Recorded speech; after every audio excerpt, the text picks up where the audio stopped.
Good morning. हम lesson पढ़ने जा रहे हैं आज पाठ 9वां। इस पाठ के लेखक है जगदीश चंद्र माथुर। पाठ का नाम है रीढ़ की हड्डी। अब ये है एक, पहले इसका पात्र परिचय देखेंगे हम। कौन से इसके लेखक? जगदीश चंद्र माथुर। इनका जन्म 1917 बुलंदशहर उत्तर प्रदेश और मृत्यु इनकी 1978। परिचय देखेंगे। जगदीश चंद्र माथुर जी एक वरिष्ठ साहित्यकार और संस्कृति पुरुष थे। आपने आकाशवाणी में काम करते हुए हिंदी को लोकप्रिय बनाने में महत्वपूर्ण योगदान दिया है। आपके प्रसिद्ध नाटककार के रूप में प्रतिष्ठित है। इनकी कृतियाँ देखेंगे। कोणार्क, पहला राजा, भोर का तारा, शारदिया आदि। अब इस नाटिका में क्या क्या बताया है वो इसमें बताया है, देखेंगे। प्रस्तुत एकांकिका में जगदीश चंद्र माथुर ने स्त्री शिक्षा के महत्व को दिखाया है। समाज के दकियानुसी विचारों पर प्रहार करते हुए लेखक ने नारी सम्मान को महत्व प्रदान किया है। इस पाठ के अंदर, इस नाटिका के अंदर जो नाटिका हम कर रहे हैं, बता रहे हैं, इसमें जो है तो वो लड़की उमा नाम की थी, सुशिक्षित थी, युवती थी, लेकिन उनको उसकी पढ़ाई का कोई मायना नहीं रखता था। तो इसलिए इसमें बताया है कि लड़की की पढ़ाई बहुत महत्वपूर्ण होती है और उसी के ऊपर ये पाठ बताया है। हम देखेंगे इसके पात्र के परिचय। उमा सुशिक्षित युवती। राम स्वरूप उमा के पिता। प्रेमा उमा की माँ। शंकर युवक और गोपाल प्रसाद शंकर के पिता। यानी लड़की देखने के लिए, यानी उमा को देखने के लिए उसके घर पर आते हैं। तो उसके घर पे किस प्रकार की उसकी तैयारियां करते हैं और उमा उनको किस प्रकार का प्रत्युत्तर करती है, ये इस पाठ के अंदर बताया गया है। एक कमरा। अंदर के दरवाजे से आते हुए जिन महाशय की पीठ नजर आ रही है वह अधेड़ उम्र के है। अधेड़ उम्र बोले तो मतलब ना एकदम छोटा ना एकदम वयस्कर, तो बीच की उम्र, ऐसा 45-50 के पास वाला। एक तख्त को पकड़े हुए कमरे में आते हैं। तख्त का दूसरा सिरा उनके नौकर पकड़ रखा है। यानी तख्त यानी बैठने के लिए, जो हम जैसे अपना दीवान रहता है ना, उस टाइप का तख्त रहता था पहले के ज़माने में, उसको कहा है तख्त। एक उनका नौकर पकड़ा और एक अधेड़ उम्र के आदमी ने पकड़ा है और वो तख्त दरवाजे के अंदर से लाते हुए अंदर कहीं थोड़ी उसकी व्यवस्था कर रहे थे। अब राम स्वरूप, अबे धीरे धीरे चल, अब तख्त को उधर मोड़ दे। उधर तख्त के रखे जाने की आवाज़ आती है। बिछा दे साहब। क्या कर रहे वो? तख्त यहाँ से जैसे उनको जहाँ रखना होगा उस जगह पे उसको ला रहे और वहाँ पे रख रहे। और रतन उनका नौकर था, राम स्वरूप का नौकर है रतन। बिछा दे साहब। साहब को बोल रहे हैं यहाँ पे बिछा देंगे। जरा तेज आवाज़ में। राम स्वरूप उसको जोर से। और क्या करेगा? परमात्मा के यहाँ अक्ल बट रही थी तो तू देर से पहुँचा था क्या? बिछा दूँ साहब। और यह पसीना किस लिए बहाया है? क्या बोल रहे वो? जब मतलब नौकर को डांटने के लिए बता रहे कि जब अक्ल तेरे पास में है नहीं तो तू क्यों यूज़ करता, उसका क्यों उपयोग कर रहा है?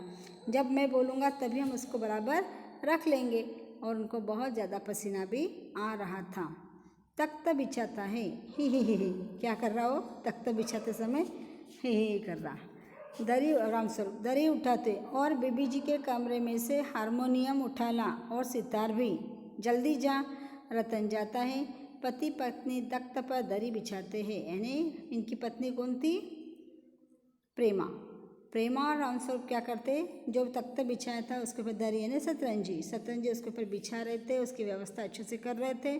और उसको कहा जा जल्दी से। बीबी जी यानी जो ये प्रेमा थी ना, नहीं उमा है ना, इनकी जो प्रेमा की बेटी उमा युवती, उसका नाम, उसका एक रूम, उसको बीबी जी कहा जा जल्दी से। और उसके रूम में से क्या क्या लाने के लिए कहा?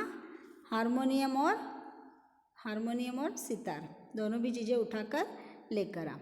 और वो दोनों दरी बिछाते तख्त के ऊपर। समझ में आया यहाँ तक? कैसे कितने पात्र हैं इसके अंदर, सबसे पहले वो देखना है कि पात्र कितने हैं और कौन कौन है इस पात्र के अंदर। एक लड़की है उमा नाम की, उसके माता पिता है रामस्वरूप और प्रेमा, और उनका एक नौकर है गोपाल प्रसाद, नहीं उनका नौकर है रतन, और एक लड़का है उसको देखने के लिए आने वाला, उसका नाम है शंकर, और उसके पिता का नाम है गोपाल प्रसाद। समझ में आए क्या? देखो उमा ये लड़की शादीशुदा, शादी होने वाली एक लड़की है, और लड़का है युवक। इन दोनों के देखने की बातें चलने वाली थी, उनके लिए देखने के लिए आने वाले थे। तो रामस्वरूप है उमा के पिता, और उमा की माँ है प्रेमा, और युवक जो है मतलब जो लड़का है दूल्हा बनने वाला है जो, वो है शंकर, और उसके पिता है गोपाल प्रसाद, और इनके घर का नौकर कौन है? रामस्वरूप, ये उनका नौकर है। ठीक है, सॉरी रामस्वरूप का नौकर है रतन। ध्यान में है इतना। अब हम देखेंगे कहाँ तक आए कि दोनों दरी बिछा रहे हैं कमरे के तख्त के ऊपर, और उसको सितार लाने के लिए ऊपर भेजा है। क्या है यहाँ पे? अब प्रेमा, लेकिन वह तुम्हारी लाडली बेटी उमा तो मुँह फुलाए पड़ी है। क्या बोल रही वो? तुम्हारी जो बेटी है उमा, उसका मूड कुछ ठीक नहीं है, और उसका मुंह फुला हुआ है, उसको गुस्सा आया हुआ है, वो गुस्से में है। क्या हुआ?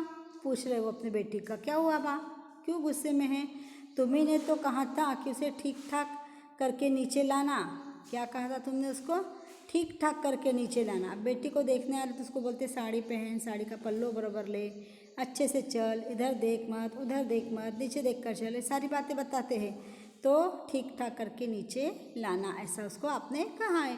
अरे हाँ देखो, उमा से कह देना कि जरा करीने से आए, करीने से आए यानी अच्छे ढंग से नीचे आए, सर का पल्लू बराबर लेकर, यानी अच्छे ढंग से अच्छी साड़ी पहन के फिर नीचे आए। ये लोग जरा ऐसे ही है, खुद पढ़े लिखे हैं, वकील है, सभा सोसाइटियों में जाते हैं, मगर चाहते हैं कि लड़की ज़्यादा पढ़ी लिखी ना हो।